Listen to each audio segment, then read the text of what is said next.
Divorce, an all too common situation here in the United States. And we all see it go forward. We've seen friends, relatives, and others who have been impacted by it. Child custody becomes an issue. But what happens if this divorce occurs between a same-sex couple? Well, that brings us to this week's case. It involves a couple, two women, who obviously were in a romantic relationship.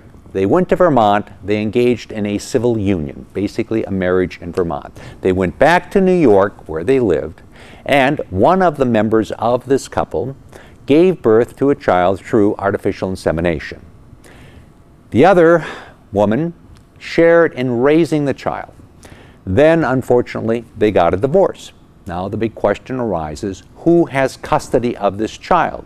Well, the natural mother who gave birth to the child said, I alone have custody by virtue of the fact that New York doesn't recognize same-sex marriages, and in this instance, I gave birth, therefore it's my child, I alone have custody.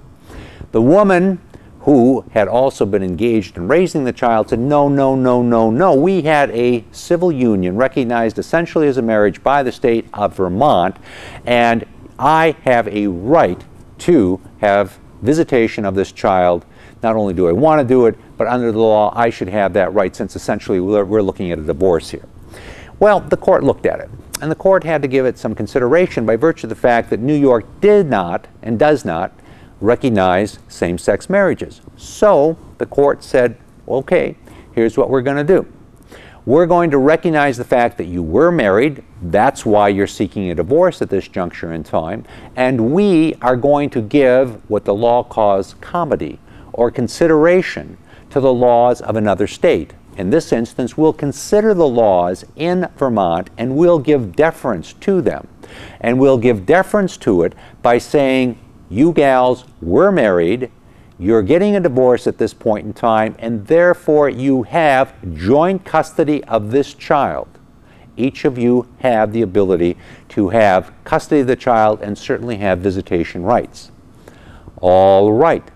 What is this all about? Well, what this is about is we are seeing the evolution of what can and cannot happen in same-sex marriages. Not all states recognize same-sex marriages. Essentially, there are 5 in the country right now that do that.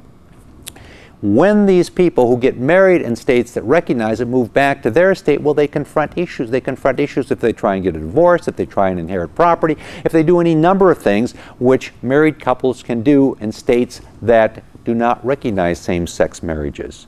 So each state is working this out as it goes forward. And even though we had one court in New York that acknowledged and recognized the Vermont law, we could have other courts that would not. So it's going to be worked out on a case-by-case basis, which makes it pretty tough for those individuals that do get married as a same-sex couple in a state that recognizes it and then goes back to a state that does not recognize it. This is very similar to what happened in the 1930s when Nevada allowed for a divorce with only 6 weeks of residency. Most of the country at that point in time didn't allow divorces. And Nevada enacted a law that said you live here 6 months and you can have a divorce. That's why all of these people, the movie stars and everybody else in the 30s and 40s, were going to Reno to get a divorce.